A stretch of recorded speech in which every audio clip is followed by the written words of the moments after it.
Bien, merci Madame la Présidente.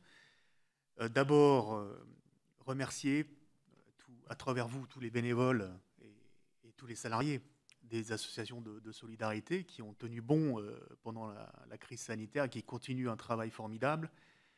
À la Commission des affaires culturelles, quand nous avons essayé d'évaluer en temps réel l'impact de la crise sanitaire sur la vie associative, nous avons tenu à recevoir en premier les représentants des associations de solidarité, parce que pour le coup, c'était parmi les rares associations qui n'étaient pas à l'arrêt. Et ça a été compliqué, parce que, effectivement, vous l'avez souligné tout à l'heure, les bénévoles seniors ont dû être mis quelque part un peu à l'écart, bien évidemment, pour des raisons de santé publique.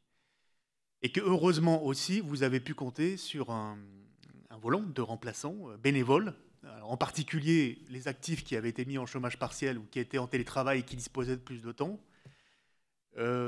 Des volontaires de service civique, peut-être vous nous direz exactement ce qu'il en est, parce que tous n'ont pas pu aussi réaliser des missions en présentiel, il faut être clair, mais il y avait une adaptation de leur mission.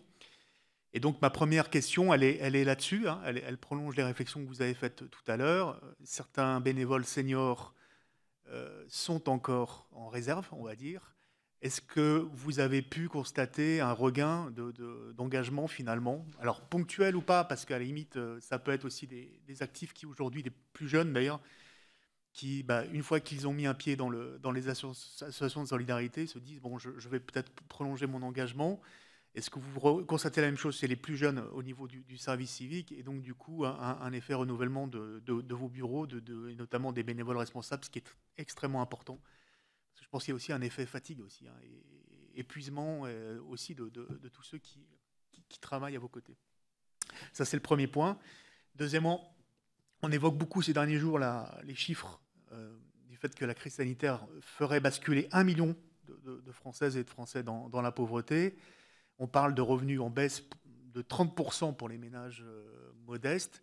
Est-ce que ce sont des chiffres qui sont vérifiés dans aujourd'hui la fréquentation en hausse partout des associations de solidarité dont vous avez la responsabilité, comme on a eu un petit peu ces témoignages au niveau du secours populaire en particulier sur le fait qu'il y ait eu 50% de nouveaux publics qui arrivaient et qui franchissaient pour la première fois la porte des associations.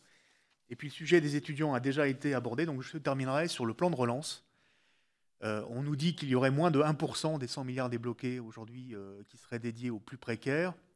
Voilà. Est-ce que vous confirmez ce chiffre-là, et au-delà de ce que vous avez dit tout à l'heure sur la question de l'aide exceptionnelle sur l'aide alimentaire, quelles sont vos demandes précises de financement supplémentaire?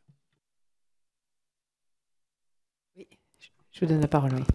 Oui, oui, merci. Philippe Maillard, député du